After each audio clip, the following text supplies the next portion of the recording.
مراکش میں زلزلے سے کم از کم 820 افراد ہلاک، پاکستان کا اظہار افسوس۔ مراکش کے حکام کے مطابق کوہ اطلس میں آنے والے شدید زلزلے کے نتیجے میں کم از کم 820 افراد ہلاک اور 672 زخمی ہوئے ہیں۔ زخمیوں میں 205 افراد کی حالت تشویشناک بتائی جا رہی ہے۔ مراکش میں جمعے کی شب 6.8 شدت کا زلزلہ آیا، جس کی وجہ سے سینکڑوں افراد ہلاک اور بے گھر ہو گئے۔ خبر رساں ادارے کے مطابق زلزلے کا مرکز مراکش کے جنوب میں تقریباً 70 کلومیٹر کے فاصلے پر کوہ اطلس میں تھا۔ زلزلہ مقامی وقت کے مطابق 11:11 پر آیا اور اس کے بعد آفٹر شاکس بھی آئے۔ زلزلے کے جھٹکے ساحلی شہروں رباط، کاسا بلانکا اور السویرا میں بھی محسوس کیے گئے۔ بڑے شہروں میں عمارتوں کو نقصان پہنچا ہے۔ آفٹر شاکس کے خوف کی وجہ سے بڑی تعداد میں لوگوں نے رات سڑک پر ہی گزار دی۔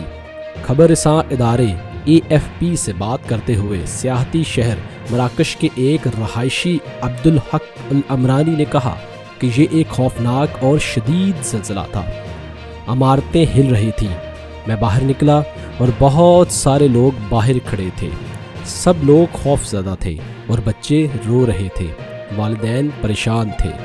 انہوں نے کہا کہ یہ بجلی 10 منٹ کے لیے گئی ہے اور ٹیلی فون نیٹ ورک بھی بند ہوا تھا، لیکن پھر کچھ وقت کے بعد بحال ہو گیا۔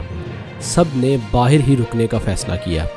ایک انجینئر فیصل بدرود نے کہا انہوں نے 3 مرتبہ زلزلہ محسوس کیا۔ لوگ سڑکوں پر نکل آئے۔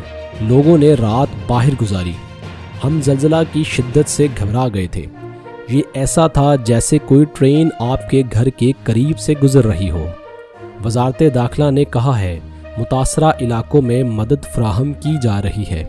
سیاحتی شہر مراکش میں بلڈ بینک نے متاثرہ علاقوں میں شہریوں سے خون کے عطیات دینے کی اپیل کی ہے۔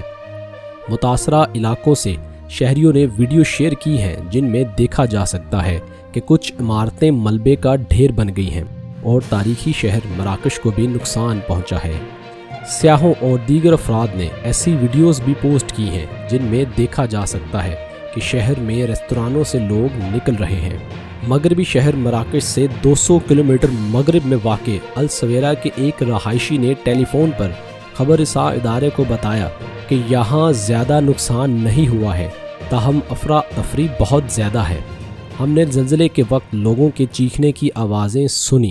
لوگ سکوئرز اور کیفوں میں بیٹھے ہوئے ہیں، باہر رہنے کو ترجیح دے رہے ہیں۔ غیر مصدقہ سوشل میڈیا پوسٹ میں کہا گیا ہے کہ عمارتیں منہدم ہونے کی وجہ سے ہلاکتوں کا خدشہ ہے۔ ایک اہلکار کا کہنا ہے کہ مراکش کے جنوب میں متعدد ہلاکتیں ہوئی ہیں اور وہ ایسا علاقہ ہے جہاں پہنچنا مشکل ہے۔ پاکستان ہر ممکن مدد کرے گا، وزیر اعظم انوار الحق کاکڑ کا کہنا ہے۔ پاکستان کے نگراں وزیر اعظم انوار الحق کاکڑ نے قیمتی جانوں کے ضیاع پر مراکش کی حکومت اور عوام سے تعزیت کا اظہار کیا ہے۔ وزیر اعظم آفس کے میڈیا ونگ سے جاری بیان کے مطابق وزیر اعظم نے متاثرہ خاندانوں سے ہمدردی کا اظہار کرتے ہوئے کہا ہے کہ مشکل کی اس گھڑی میں مراکش کی حکومت اور عوام کے ساتھ کھڑے ہیں۔